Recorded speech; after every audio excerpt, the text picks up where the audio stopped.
I'm going to read one of the questions that my buddy George, Giant Slayer, is another great YouTuber who he was very excited because he's a big fan of yours and sent me a lot of great questions. And I think one of them is just a good direction for what I would like to just finish this interview with. And I'm going to read it here. It says, "You are defending your country. And as in the UK, like many other Western nations right now, the home establishment sides against its citizen.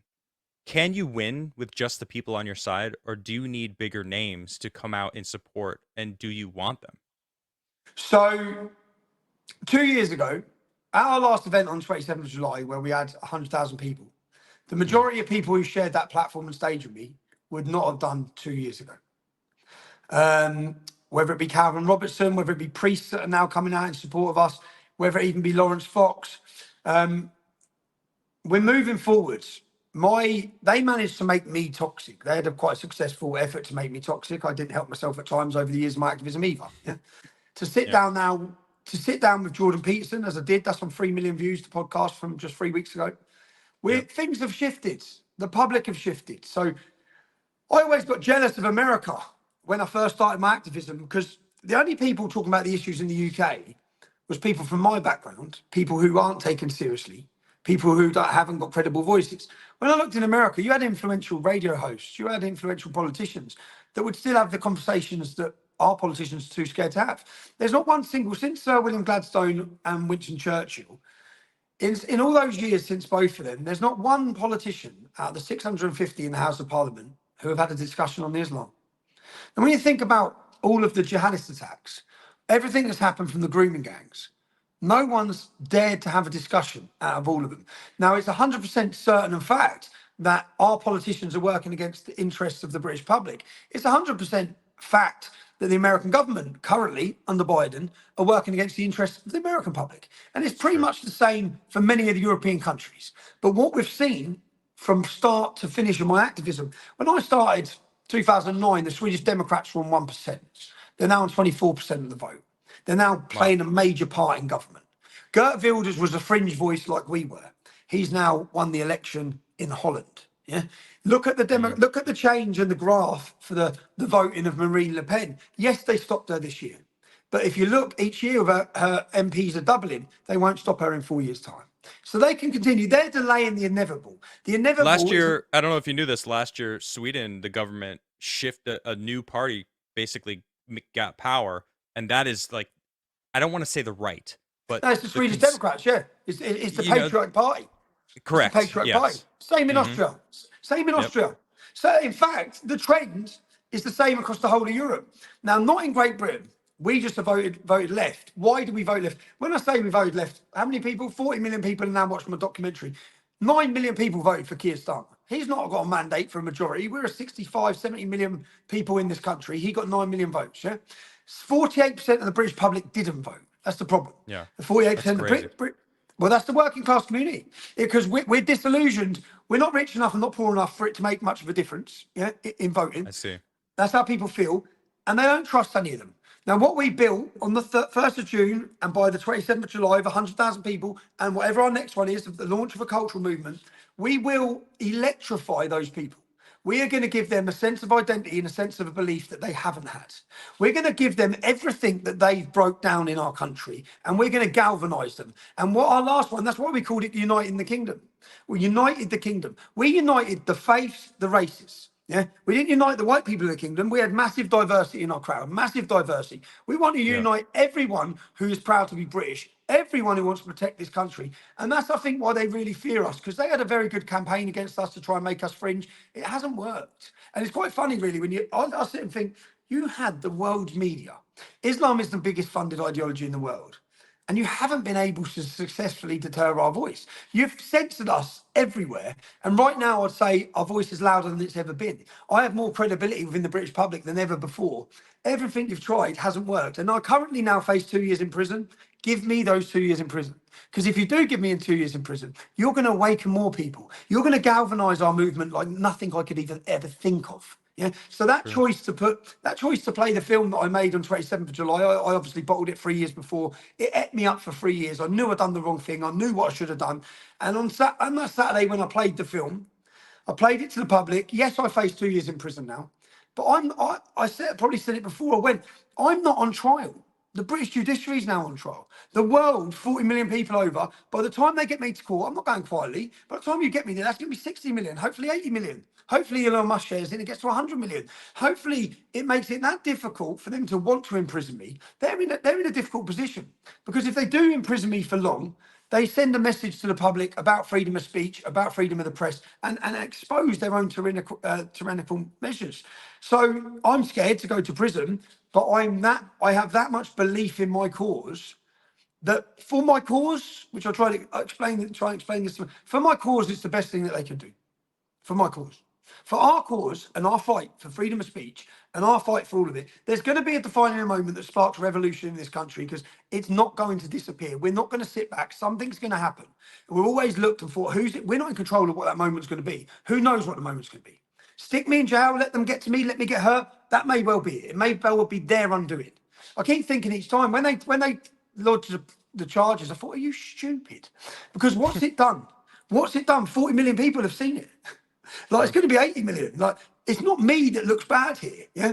I'm going to go, if I go to prison, it's going to be bad, but I'm going to come out of jail. And I'm going to come out of jail, my head held high, and I'm going to come out and I'm going to continue my work. And more people, my voice will be louder. My credibility will be better.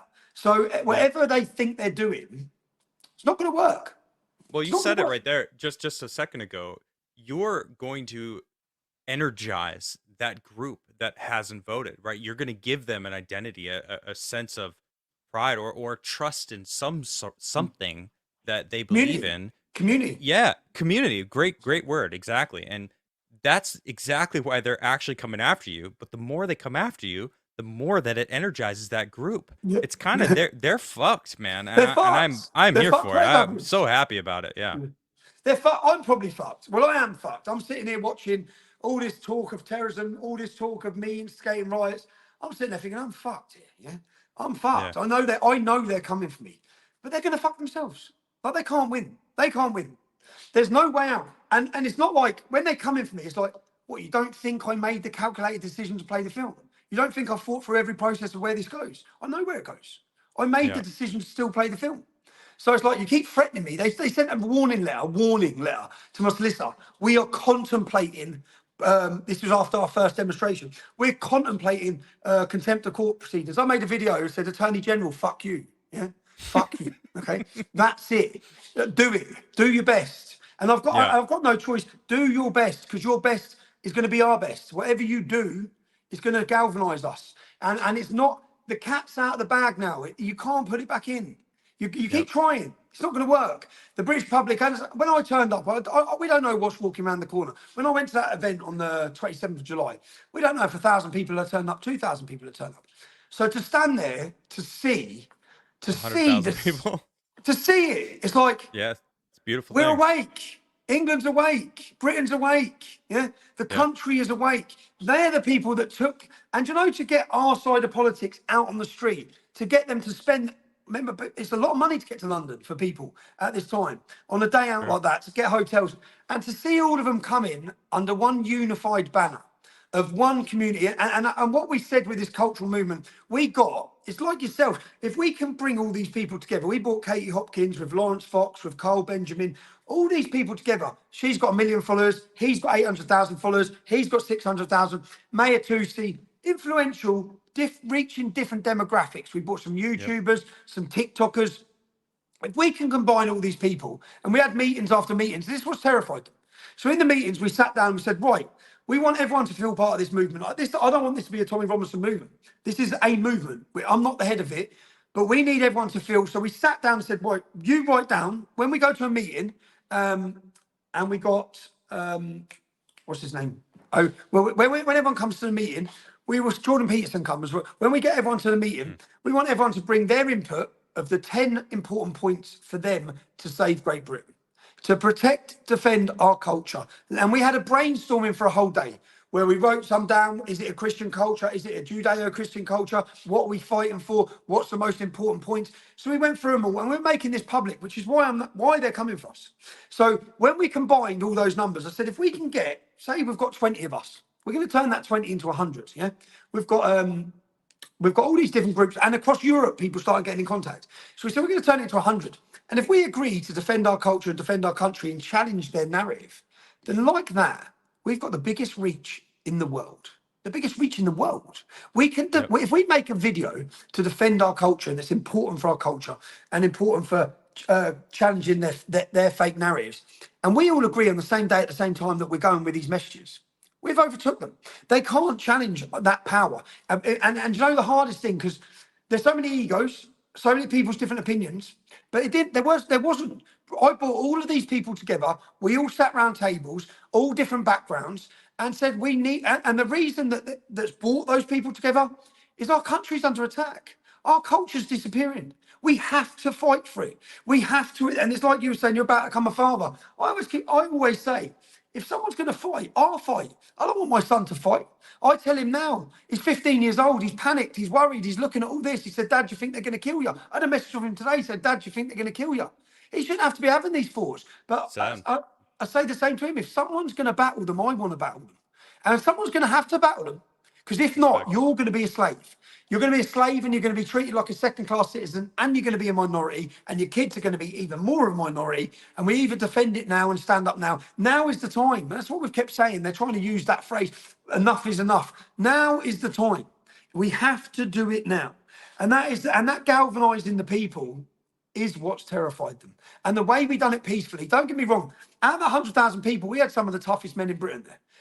We had cage fighting champions, we had football groups from all across the UK who all come, and we sent the same message. The riots you've seen going on is a lack of leadership. It's a rudderless ship.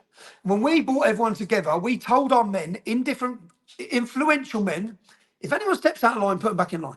Yeah? If any English men start trying to smash stuff up, and we told the police, you not stay away, we will deal with this. So if anyone comes wearing balaclavas, we'll sort them out. We'll go up to them and take their balaclava off. You're not. It then stops the opportunity of infiltrators, of instigators, government infiltrators. Because if 10 men would have turned up with little rucksacks on wearing masks, the rest of the crowd would have turned on them. The English men would have turned them. Get them off now. Get that mask off. Pull your face mask down, and behave yourself. Don't drink too much. And we were successful, and that would have again terrified them, because we had total control. At the same time, they know if people would have wanted to kick off, they could have kicked off. They could have desecrated London. We don't want to kick off. It's our country. We want to protect it. We want the government to listen. We want the government to listen. And then if the government weren't listening, because they still weren't, and the media weren't, the rest of the world was. The rest of the world has had their eyes on Great Britain for the last 6 weeks. Yeah? And it will continue to. And I remember going to Ireland. I explained that in March I went to Ireland when all the public started taking to the streets, and I felt a bit beaten down at that point. I went to the Republic of Ireland. My mum's Irish. I went there and I made a documentary called Plantation 2: Rise of the Celts. I wore a hidden camera. I went into the towns and cities where the migrants had come, and I just walked up in the street and spoke to women. Just say, how do you feel now in this town? What's changed? And every one of them said, I can't walk the streets. We're too scared. My daughter's scared. Someone got sexually assaulted. So I proved that, well, it's not my opinion. This is covert recording of women in all these towns and cities. And then when I said to the women, right, I'm a journalist, can I just get a camera out? No. So we don't actually need laws to prohibit freedom of speech, because the British public and the European public now self-censor through fear anyway. So they self-censor themselves, so you don't get the reality of how they're feeling. I made a documentary, and to be honest, I went there and it lit the fire in my heart again. It lit the fire in my belly watching them. And I thought, why are we looking at the Republic of Ireland for inspiration? I want the world to look at Britain for inspiration. I want the British spirit to be what leads Europeans to the streets and out of here with a plan. And that's what we're in the process of working on, which was a pledge. And we were just about to release our pledge before these riots, and which what we were working on before I'm now out of the UK, probably facing prosecution, prison, who knows what. But again, it only temporarily delays it. It doesn't stop it. We're not going to stop. Can you We're give not going to us stop. a little bit of what this pledge is? The pledge idea would be that we all agree to certain values against the sexualization of children. Simple things that are very simple. You read it, it's not a Tommy Robinson pledge, it's a basic manifesto of a pledge that these 5 points anyone can agree on. And then we want to make it cool to be British. We want to make it celebrated to be British again. We want to make it trendy to be British. Not what they've done, which is make it a dirty thing to be British. People are ashamed to be British. So, and I was talking to world champion boxers, celebrities, singers, comedians. So when this pledge launches, it will launch like a wildfire, yeah? And it will be a wildfire of people saying, we will defend British culture.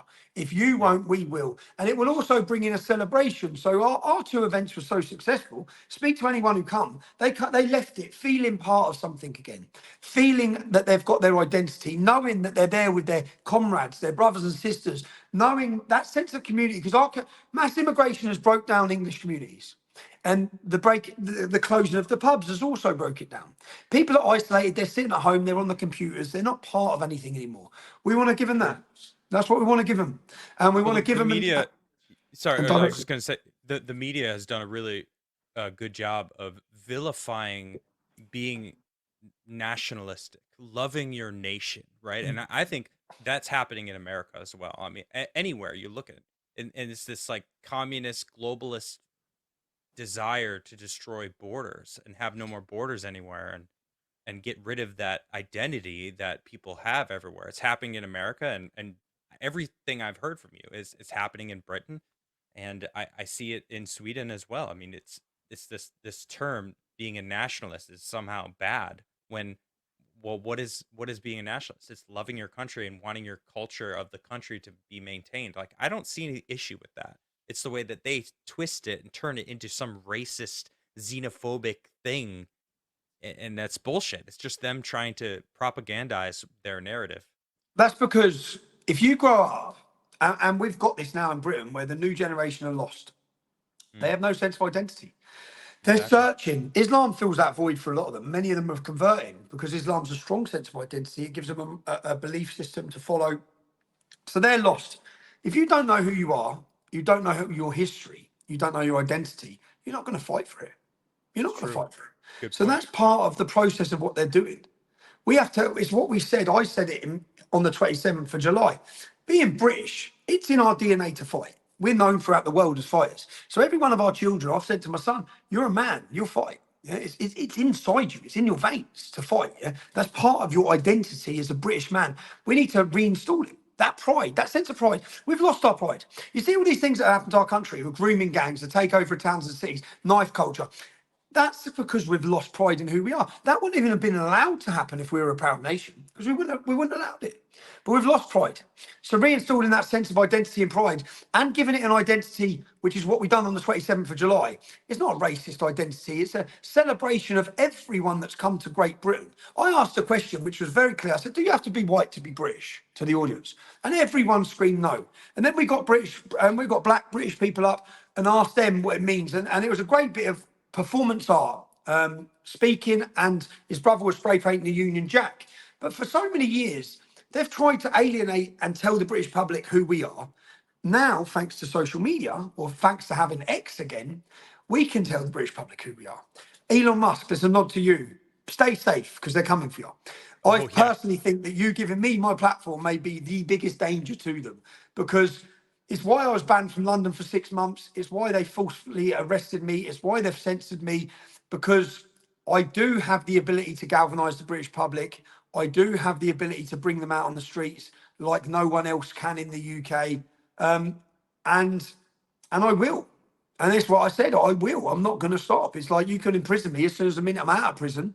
I will do it. I will be straight back to work. And I saw people talk about politics.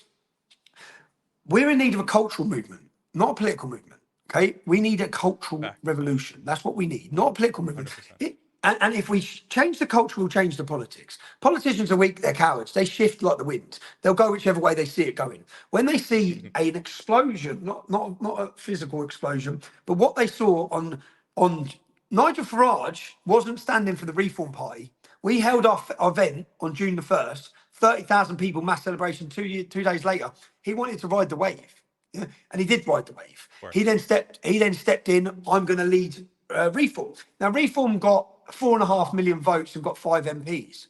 The this is the voting system of the UK. The Liberal Democrat Party got 3.5 million votes and they got 70 MPs. So our system, first past the post, we don't have proportional representation. Our system is manufactured for the major two parties, so they hand the baton over to each other and continually do that. Sounds familiar. And in the and Islamists, pro jihadists got 5 MPs. So people got excited about Nigel Farage getting 5 MPs. Nigel Farage will never ever have a discussion on Islam in Parliament. Never. Yeah. So we will have the discussion. It doesn't have to be in Parliament. It can be on here. We will educate the public, but we will also galvanise them and give them belief, and also educate them in the sense of, with this anti-migrant sentiment that's growing, it's important that and I've always done this. So, for example, when Lee Rigby got beheaded, we had a demonstration with 10,000 English Defence League supporters. The first thing I stood up and said is, there's 660 Muslims serving in the British Armed Forces. Those individual Muslims are doing more for the country than we are. Yeah, so we should recognise that. Also, if you Good attack a point. Muslim woman, if you attack a Muslim woman walking down the street, you're an absolute fucking coward. Yeah, you're a moron. That is cowardly. It is honourable to oppose the Islamisation of Great Britain. I'd oppose it and still hold the door open for a woman wearing a full niqab. Yeah.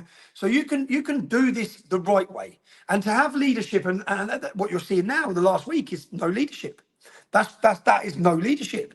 I make my videos where they say I was instigating riots. My videos told the men, go and get those kids because they're young and show them leadership. Take their balaclavas off, take the cans of beer out of their hands and lead them. Yeah. Don't allow this to happen, because those poor men who are angry, disenfranchised, neglected, forgotten, they've shown their anger by throwing a rock at Greg's bakery, are going to get 4 or 5 years.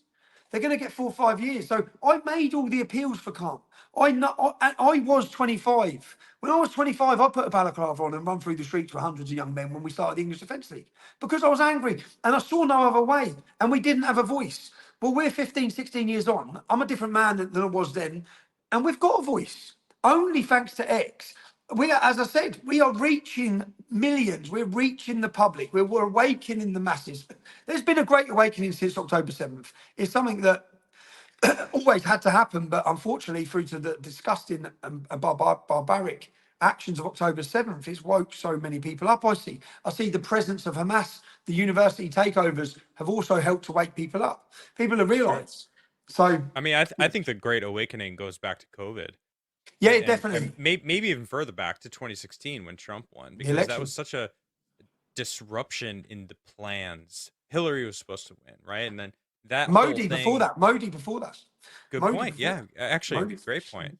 I'm still, I'm kind of, I became politically aware in 2020. That was kind of my awakening, right? So I'm still building the backlog of what led to that, right? Now I've been paying attention since then, so I'm very clued in to what's gone on in the past 4 years. But I'm still learning about the road that led us to where we are right now, which is why I'm so bewildered that we're actually here, because it's such a crazy world that we live in. And Town world. yeah, and I recognize it, which is why I think I speak for a lot of people right now, Tommy. Thank you very much for fighting. I know you have things to lose, right? You have kids, you have a family, and that makes it all the more respect to you for fighting this fight, because it's not just for England. You're fighting for freedom on this planet. I mean, I truly feel like it's this wave that's trying to oppress all of freedom 100%. everywhere. So 100%. thank you And the very last much. thing they want, is unity. Like, as I said, when we were looking at this It's true. cultural movement for Great Britain, yeah, and we had all these different names to do with Great Britain. And then after sitting and looking at, and we went out to Canada, I said, this is, if we need a worldwide cultural movement, it can't just be about Britain, because every country needs this. And you see, if you unified those groups and those people, even if you unified all of us, all of the YouTubers, all of the influencers, all of the people talking about these issues, if you brought them all together, you've got a power. You've got a big power. Yep. So that's what we were in the process of doing. The establishment know it. It's absolutely terrified them. They're trying to put it out and it ain't going to work. So it They may can't delay do it. shit. They can't It do shit. honestly, it Come feels and get it me. there- Come and get me. it makes me happy to know how much they can't do anything. How much people are waking up. I mean, I see this tide turn. I see it also. You can feel the change. The DEI departments are being shut down in studios and all this stuff, and the certain politicians are slowly changing their System. tunes. They're starting to be careful on who they pick for their running mate. I'm talking about Kamala Harris. Yeah. It's very apparent what they're afraid of, and you're one of them. The people who speak out against them. Alex Jones, Trump. I think he's like one of the highest known examples of that, and it's Oh, fantastic we're because praying people for Trump, are man. aware. Well, Trump shouldn't be, look at the lengths they'll go to. Trump shouldn't be here. They set him up to be dead. He shouldn't be here. Oh yeah, Yeah, that's oh the yeah, it. absolutely. These And they people would invade. pigeonholed that whole thing too. No one's even talking about that I anymore, which know. is just Where's the I can't. investigation? We had nothing. There's no They should all be in information. jail. Zero. They should all be in I jail. know. I'm bewildered by that. I'm so grateful that he's still here because we need people like him, like you, that are willing to that have things to lose, that don't need to fight. You could probably go live a life with your family, and I mean, but what would be the future for them, It's the right? future, So mate. I had these conversations with my ex-wife, like, just saying, no, you don't get it. You don't. You really don't get it. You don't yeah, get where this goes. I know where this goes. So because I know that. that's a Yeah. father right there. That's a father's mentality. I'm fighting for the I'm future. I'm fighting. I'm That's looking, what men thinking, do. what I already love the kids that my kids haven't had. Yeah, I'm already thinking of the kids they haven't had, and they're gonna have them. And no way is this gonna be. Can this continue? Not without a fight. Not without a fight. And unfortunately, they're pushing and pushing the government, and then Yep. they're trying to silence, and they come down. But every time they do it now, luckily, just because that's why Elon Musk, they're going to put so much pressure on him. They're going Oh to put so no, much pressure on him, they've done it. It's ever since he bought Twitter. and they're It going to was continue. instantly. Oh, it's gonna The, get worse, I the think. UK government at the minute. So there's a panorama coming out on the 12th of August. I believe this panorama is going to be. I don't know if you ever watched a documentary I done called Panodrama. No, I No? haven't. But Oh, where can I mate. find it? So Panodrama, Google Tommy Robinson Panodrama. It's Okay. unbelievable, yeah? So Panorama is the flagship investigative journalist piece for the BBC. It's their best, their most recognised and their most respected investigative journalists. They go in and they uncover the truth. Now, Sure. they were doing a documentary on me, yeah? They're, they're doing a documentary on me, so I sent a girl undercover into them. What I got on undercover footage should have been world news. I got the head of Panorama creating sexual allegations against me, sitting there, saying, we'll clip that bit, we'll make this into a sexual thing against Tommy Robinson. I swear to God, Wow. I get that. I get him sitting someone down on covert recording and saying, what I want you to say about Tommy Robinson is this, this, and this. Do we have a deal? Yeah. So I get all these things. I'm scared because Panorama are about to destroy my life and credibility. Right. They're about to turn me into Harvey Weinstein. They then they're trying to approach me. Their documentary's ready to go. They just need to question me about all these things. What they don't realise is I've had all these covert recordings. I've been working against them. So when they contact me for the meeting, say, right, oh no, I contact them. So I ring them up. I say, right, I need to see you tomorrow. It has to be here. I'm not coming to London. So I throw it on them last minute. So they say, okay. I say, right, 2 o'clock at this venue. So I go to the venue in the morning. I set up a screen on the wall behind me. I set cameras up everywhere so that it's ready. I leave my cameraman there. I go to my daughter's school assembly. I couldn't enjoy a school assembly because I'm panicking. I'm so rushing about what's coming next. I walk in, I get there, I walk in, it's the best footage. Yeah? I walk in, their producer, I say, who are you? It's all their executives of Panorama are sat there. They're all sat in a row. I said, okay. And I sit down in front of John Sweeney. So he's sat in front of me, and on the screen behind me Yeah. is a screen. So I sit down and say, before we start this questions, I don't trust you, yeah, at all. So can I just ask you, would you ever tell anyone what to say in an interview? He says, no. I said, are you 100% sure about that, John? You definitely wouldn't tell anyone what to say because that wouldn't be journalism, would it? He said, no, I wouldn't. And I'll just say, press play. And on the wall behind me is him. And I'll just sit there. I don't even take my eyes off him. I don't even take my eyes off him. I'm just looking at him, just like, and he's watching it. And then our cameras are looking at their producers. And their producers go like this.